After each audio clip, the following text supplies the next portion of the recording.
Hi ಎಲ್ಲರಿಗೂ ನಮಸ್ಕಾರ. ನಮ್ಮ ಚಾನಲ್ಗೆ ಸ್ವಾಗತ. ನಾನಿವತ್ತು 3 ರೀತಿಯ ಮಿಲ್ಕ್ ಶೇಕನ್ನು ಮಾಡ್ತಾಯಿದ್ದೀನಿ. ಮೊದಲಿಗೆ ಬಾಳೆಹಣ್ಣಿನ ಮಿಲ್ಕ್ ಶೇಕನ್ನು ಮಾಡ್ತೀನಿ. ಚಿಕ್ಕದಾಗಿರುವ 3 ಬಾಳೆಹಣ್ಣುಗಳನ್ನು ತೆಗೆದುಕೊಂಡಿದ್ದೇನೆ. ಸಿಪ್ಪೆ ತೆಗೆದ ಬಾಳೆಹಣ್ಣನ್ನು ಈ ರೀತಿಯಾಗಿ ಕಟ್ ಮಾಡ್ಕೊಳ್ಬೇಕು. ನಂತರ ಇದನ್ನು ಮಿಕ್ಸಿ ಜಾರಿಗೆ ಹಾಕಿ ಅರ್ಧ ಸ್ಪೂನ್ ಏಲಕ್ಕಿ ಪುಡಿಯನ್ನು ಹಾಕ್ತಾಯಿದ್ದೀನಿ.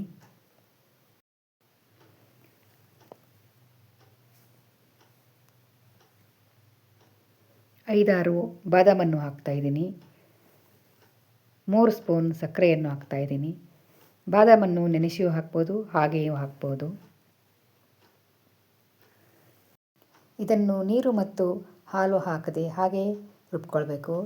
ಹೀಗೆ ಮಾಡುವುದರಿಂದ ತುಂಬ ಚೆನ್ನಾಗಿ ಬ್ಲೆಂಡ್ ಆಗುತ್ತೆ. ಇವಾಗ 2 ಗ್ಲಾಸ್ ಹಾಲನ್ನು ಹಾಕ್ತಾಯಿದ್ದೀನಿ. ನಾನಿಲ್ಲಿ ಕಾಯಿಸಿ ಆರಿಸಿರುವಂತಹ ಹಾಲನ್ನು ಹಾಕ್ತಾಯಿದ್ದೀನಿ. ಬೇಕೆಂದರೆ ಐಸ್ ಕ್ಯೂಬನ್ನು ಹಾಕ್ಬೋದು. ಹಾಲನ್ನು ಹಾಕಿದ ನಂತರ 2 ನಿಮಿಷ ಬ್ಲೆಂಡ್ ಮಾಡಿದರೆ ಸಾಕು. ಮೇಲೆ ಇದಕ್ಕೆ ಕಟ್ ಮಾಡಿದಂತಹ ಡ್ರೈ ಫ್ರೂಟ್ಸನ್ನು ಹಾಕ್ಬೋದು. ನೋಡಿ, ಇವಾಗ ರುಚಿಯಾದ ಮಿಲ್ಕ್ ಶೇಕ್ ರೆಡಿ ಆಯಿತು. ಬನ್ನಿ ಇವಾಗ ಆ್ಯಪಲ್ ಮಿಲ್ಕ್ ಶೇಕನ್ನು ಹೇಗೆ ಮಾಡುವುದು ನೋಡೋಣ. ನಾನಿಲ್ಲಿ ಒಂದು ಆ್ಯಪಲನ್ನು ತೆಗೆದುಕೊಂಡಿದ್ದೇನೆ. ಆ್ಯಪಲ್ ಮೇಲಿರುವ ಸಿಪ್ಪೆಯನ್ನು ತೆಗೆದು ಹಾಕಿದರೆ ತುಂಬ ಚೆನ್ನಾಗಿ ಆಗುತ್ತದೆ. ಹಾಗೆಯೂ ಹಾಕ್ಬೋದು. ನಂತರ ಇದನ್ನು ಸಣ್ಣದಾಗಿ ಕಟ್ ಮಾಡ್ಕೊಳ್ತಾ ಇದ್ದೀನಿ. ಕಟ್ ಮಾಡಿಕೊಂಡಿರುವಂತಹ ಆ್ಯಪಲನ್ನು ಒಂದು ಮಿಕ್ಸಿ ಜಾರಿಗೆ ಹಾಕಿ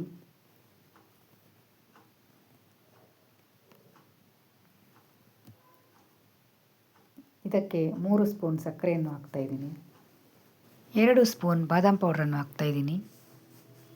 ಬಾದಾಮ್ ಪೌಡ್ರಲ್ಲಿ ಏಲಕ್ಕಿಯನ್ನು ಹಾಕಿರುವುದರಿಂದ ಮೇಲೆ ಏಲಕ್ಕಿ ಪೌಡ್ರನ್ನು ಹಾಕಿಲ್ಲ. ಇದನ್ನು ಕೂಡ ನೀರು ಹಾಗೂ ಹಾಲನ್ನು ಹಾಕದೆ ರುಬ್ಕೊಳ್ಬೇಕು. ನಂತರ ಇದಕ್ಕೆ 1 ಗ್ಲಾಸ್ ತಣ್ಣಗಿರುವ ಹಾಲನ್ನು ಹಾಕ್ತಾಯಿದ್ದೀನಿ. ಹಾಲು ಹಾಕಿದ ನಂತರ ಮತ್ತೆ 1-2 ನಿಮಿಷ ಬ್ಲೆಂಡ್ ಮಾಡಿದರೆ ಸಾಕು. ನೋಡಿ, ಇವಾಗ ತಣ್ಣಗಿರುವ ಆ್ಯಪಲ್ ಮಿಲ್ಕ್ ಶೇಕ್ ರೆಡಿ ಆಯಿತು. ಬನ್ನಿ ಒಂದು ಗ್ಲಾಸ್ಗೆ ಹಾಕಿ ಸರ್ವ್ ಮಾಡ್ತೀನಿ. ನಂತರ ನಾನು ಮಸ್ಕ್ ಮೆಲನ್ ಅಥವಾ ಕರ್ಬೂಜ ಹಣ್ಣಿನ ಮಿಲ್ಕ್ ಶೇಕನ್ನು ಮಾಡ್ತೀನಿ. ಮೊದಲಿಗೆ ಈ ಕರ್ಬೂಜ ಹಣ್ಣಿನ ಸಿಪ್ಪೆಯನ್ನು ತೆಗಿಬೇಕು. ಹೀಗೂ ತೆಗಿಬೋದು ಅಥವಾ ಅರ್ಧ ಕಟ್ ಮಾಡಿ ಒಳಗಿನ ಬೀಜವನ್ನು ತೆಗೆದು ಸಿಪ್ಪೆಯನ್ನು ತೆಗಿಬೋದು. ಹೀಗೆ ಎಲ್ಲ ಬೀಜವನ್ನು ತೆಗೆದ ನಂತರ ಇದನ್ನು ಸಣ್ಣದಾಗಿ ಕಟ್ ಮಾಡ್ಕೊಳ್ಬೇಕು. ಈ ಮಿಲ್ಕ್ ಶೇಕನ್ನು ಮಾಡಲು ಆದಷ್ಟು ಹಣ್ಣಾಗಿರುವ ಕರ್ಬೂಜನ್ನು ಉಪಯೋಗಿಸ್ಕೊಳ್ಬೇಕು. ಈ ಹಣ್ಣಿನಿಂದ ಬರೀ ಜ್ಯೂಸು ಮಾಡ್ಬೋದು. ಇದಕ್ಕೆ ಜ್ಯೂಸ್ ಮಾಡಲು ಬೆಲ್ಲ ಹಾಗೂ ಸ್ವಲ್ಪ ನೀರನ್ನು ಹಾಕಿ ಮಿಕ್ಸಿಯಲ್ಲಿ ಗ್ರೈಂಡ್ ಮಾಡಿದರೆ ತುಂಬ ಚೆನ್ನಾಗಿರುತ್ತೆ. ಟೇಸ್ಟು ತುಂಬ ಚೆನ್ನಾಗಿರುತ್ತದೆ. ಆ ರೀತಿಯಾಗಿಯೂ ಮಾಡ್ಬೋದು. ನೋಡಿ, ಇವಾಗ ಕಟ್ ಮಾಡಿದಂತಹ ಕರ್ಬೂಜ ಹಣ್ಣನ್ನು ಒಂದು ಮಿಕ್ಸಿ ಜಾರಿಗೆ ಹಾಕ್ತಾಯಿದ್ದೀನಿ. ನಂತರ ಇದಕ್ಕೆ 3 ಸ್ಪೂನ್ ಸಕ್ಕರೆಯನ್ನು ಹಾಕ್ತಾಯಿದ್ದೀನಿ. ಸ್ವೀಟ್ ನಿಮಗೆ ರುಚಿಗೆ ಎಷ್ಟು ಬೇಕು ಅಷ್ಟು ಹೆಚ್ಚು ಕಡಿಮೆ ಮಾಡ್ಕೊಳ್ಬೋದು. ಇದನ್ನು ಸಣ್ಣಗಾಗುವವರೆಗೂ ರುಬ್ಕೊಳ್ಬೇಕು.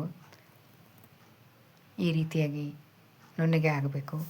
ನಂತರ ಇದಕ್ಕೆ ಹಾಲನ್ನು ಹಾಕಿ 1-2 ನಿಮಿಷ ಬ್ಲೆಂಡ್ ಮಾಡಿದರೆ ಸಾಕು.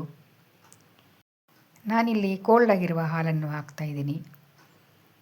ತುಂಬ ಗಟ್ಟಿ ಅನಿಸಿದರೆ ಸ್ವಲ್ಪ ನೀರನ್ನು ಮಿಕ್ಸ್ ಮಾಡಬಹುದು. ಮಸ್ಕ್ ಮೆಲನ್ ಜ್ಯೂಸ್ ರೆಡಿ ಆಯಿತು. ಬನ್ನಿ ಇವಾಗ ಸರ್ವ್ ಮಾಡೋಣ. ಜ್ಯೂಸ್ ಸೆಂಟ್ರಲ್ಲಿ ಸಿಗುವಂತಹ ಮಿಲ್ಕ್ ಶೇಕನ್ನು ಮನೆಯಲ್ಲೇ ಹೇಗೆ ಮಾಡುವುದು ತೋರಿಸಿದ್ದೀನಿ.